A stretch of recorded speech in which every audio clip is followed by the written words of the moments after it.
Donc Hervé, j'aimerais pour nos auditeurs que tu nous dises quelles sont les clés qui t'ont permis justement d'avancer dans la vie et de franchir bah, des obstacles en fait. Dès que tu rencontres un obstacle, comment se fait-il que tu arrives justement à le franchir là où d'autres justement n'y parviennent pas?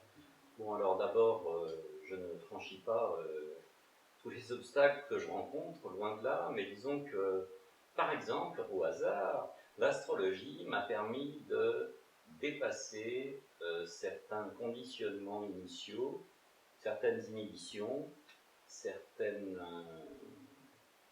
contradictions qui avaient fait naître mes parents dans mon enfance. Elle m'a donné une valeur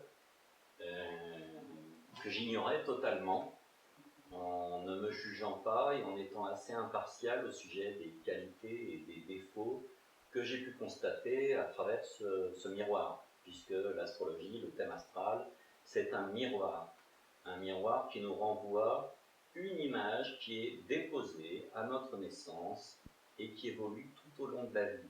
Mais ça a été sans doute le premier pas de la reconstruction personnelle de mon identité. Par exemple, elle m'a appris à être moi-même. Elle m'a appris d'abord à savoir qui j'étais.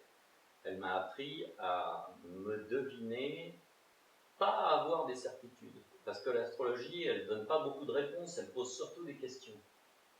Mais, en même temps, elle m'a donné des points de repère. Ça a été comme je traversais mon adolescence assez perturbée et ça a été comme si j'avais des balises dans le cosmos, dans un cosmos qui était complètement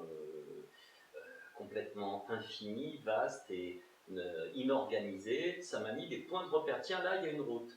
Là, effectivement, il y a une flèche qui est tracée et si tu vas dans cette direction-là, tu vas avancer. Donc, c'est un peu ce que je me propose d'être au service des autres, c'est-à-dire de leur permettre, non pas de leur donner des clés, mais de leur montrer où sont les clés de leur thème et ce qui va leur permettre de déverrouiller certaines portes ou au contraire de rester tels quels comme ils sont s'ils sont contents de leur situation. Généralement, quand on veut faire son thème, il y a une approche psychologique, il y a une approche divinatoire qui consiste à savoir un peu comment on va évoluer, et c'est ça qui va nous renvoyer à notre destinée.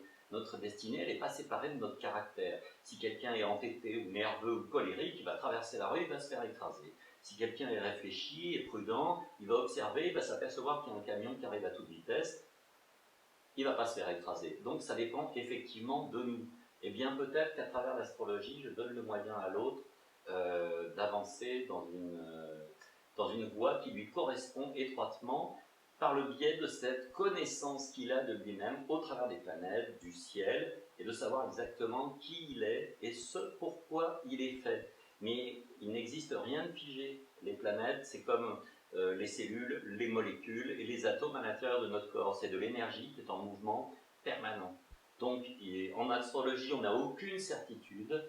On est à la fois dans la foi, hein, on croit dans une force supérieure qui anime toutes les choses, et en même temps, on est dans le doute vis-à-vis de sa propre perception, vis-à-vis de soi-même, et c'est ce qui nous aide à nous remettre en question en même temps. Le doute va avec la simplicité, avec la modestie et l'humilité.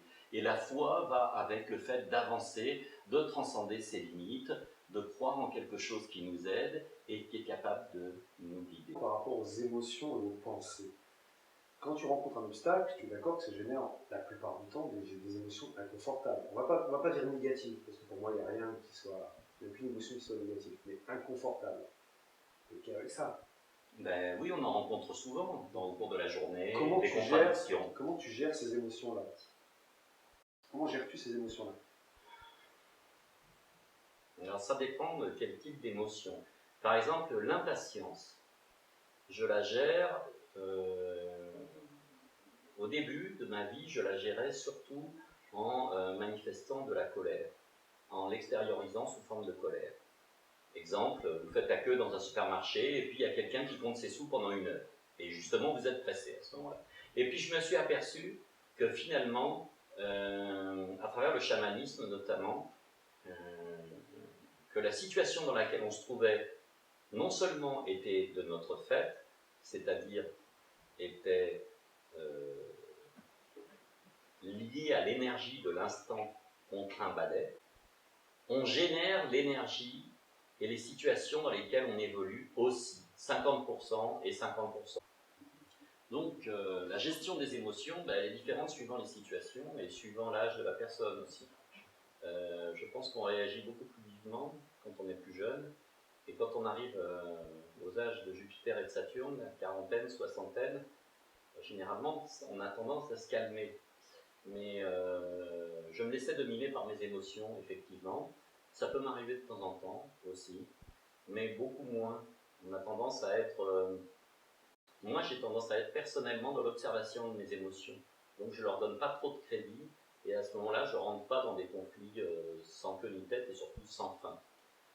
Donc, j'ai pas de solution à proposer aux autres concernant la gestation, ou la gestion plutôt de leurs émotions. Non, mais pour toi, qu'est-ce que ça veut dire, par exemple, j'observe mes émotions? Parce qu'on parle beaucoup d'observation de ces émotions. Qu'est-ce que ça veut dire, observer ses émotions?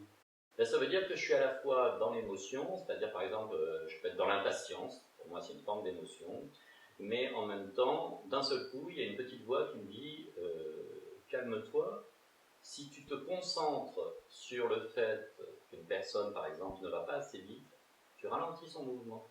C'est un peu les émotions, ou les observer, c'est à la fois en être détaché, mais en même temps être dedans. C'est leur accorder du crédit, mais en même temps savoir qu'on est juste, elles sont juste en transit à l'intérieur de nous, elles ne font que passer. Donc, apprendre à gérer ses émotions, c'est comme apprendre à gérer son quotidien, c'est apprendre à s'organiser, apprendre à se structurer. Et quand on n'a pas de structure, on est gouverné par ses émotions. Quand on acquiert une structure plus lucide, plus consciente, eh bien on gère ses émotions, on ne se laisse plus gérer par elles. Je compare les émotions un peu à d'immenses vagues qui feraient bouger un bouchon sur l'eau et qui le guident où elles veulent finalement. Il suit le courant. Il arrive un moment où il faut apprendre à les gérer, à ne pas les étouffer, mais à ne pas non plus les développer pour rien. Tout être a des émotions, et un être qui n'a pas d'émotions n'est pas un être vivant. Un être qui n'a plus d'émotions est un être humain. Quand tu dis faut apprendre à ne pas développer les émotions. Non, je dis les développer inutilement. Par exemple, l'impatience, l'hystérie, pour moi ce sont des émotions. En fait, ce sont des états d'âme. Comment tu les développes? Imagine quelqu'un qui est dans l'impatience ou dans la colère et qui va développer cette émotion-là. Mais comment tu les développes, c'est-à-dire pourquoi est-ce que... Qu'est-ce que tu entends par développer l'émotion? C'est-à-dire qu'il va quoi? Imagine une situation concrète, où la personne est impatiente, donc du coup ça va générer de la colère, et comment elle va nourrir justement cette colère? Elle va nourrir cette colère en faisant quoi? En utilisant quoi? Son mental, ses pensées? Mais tout ça, ça forme un tout chez un être normalement constitué, c'est pas divisé. C'est nous qui subdivisons en secteurs, c'est l'ego qui cherche toujours à morceler. Alors il y a l'esprit d'un côté, il y a le corps de l'autre, il y a le mental entre les deux qui interfère. Non, je pense qu'en fait, comme tu disais tout à l'heure, on est un ensemble, on est un tout, on se différencie pour mieux se percevoir. Alors effectivement, la pensée, c'est pas l'émotion. Je pense que j'aime, ce n'est pas j'aime. Hein, c'est bien différent. Mais je dis apprendre à gérer les émotions, ça veut dire pas apprendre à les développer de façon complètement, on va dire, chaotique et à se laisser dominer par ces émotions. Par exemple, le chagrin. Hein, j'ai appris à travers le chagrin, ça c'est une bonne méthode, une bonne école, à ne plus être trop dans cette attitude un petit peu de victimisation quand même. Mon Dieu, qu'est-ce qui m'arrive? Pourquoi moi? C'est trop triste. Oui, c'est vrai, c'est ça, mais c'est aussi la vie. Et je pense que dans le lâcher-prise, c'est-à-dire dans l'acceptation, parce que finalement lâcher-prise, qu'est-ce que c'est? C'est refuser de contrôler. Ben, dans l'acceptation, ça j'ai pratiqué ça en commençant le yoga avant l'astrologie, être à l'écoute de ses pensées, mais les laisser couler comme une eau coule dans un torrent. Il arrive un moment donné où la source elle va s'arrêter d'elle-même. C'est inutile d'essayer de les contrôler, ces émotions. Comme ces pensées. Elles vont finir par disparaître naturellement. Tout va finir par disparaître un jour. Donc, c'est à ce moment-là, une fois qu'on est vidé de tout ça, de toute émotion, de toute pensée, on peut vraiment recevoir de l'énergie. Parce que tant qu'on est plein de cette espèce d'aspect tourbillonnaire de l'énergie, on n'est pas en paix. Et le monde ne sera jamais en paix si nous, on ne l'est pas, puisqu'on génère aussi tout ce qu'il y a autour de nous. Donc, les émotions, il n'y a pas de recette en fait, il n'y a pas de miracle pour arriver à les équilibrer. Chacun doit midi à sa porte dans le domaine des émotions. Mais en tous les cas, l'absence de contrôle, c'est-à-dire un certain lâcher-prise par rapport à elles, une certaine observation de ces émotions, comme si les émotions étaient en nous, oui, on est plein d'émotions, mais en même temps, non. On les laisse s'en aller, on ne les possède pas, elles ne nous possèdent pas. Et c'est ce qui fait qu'on peut recevoir d'autres énergies, un peu comme le fait de vider une pièce permet de remplir d'autres choses. On ne peut pas remplir un verre. Voilà.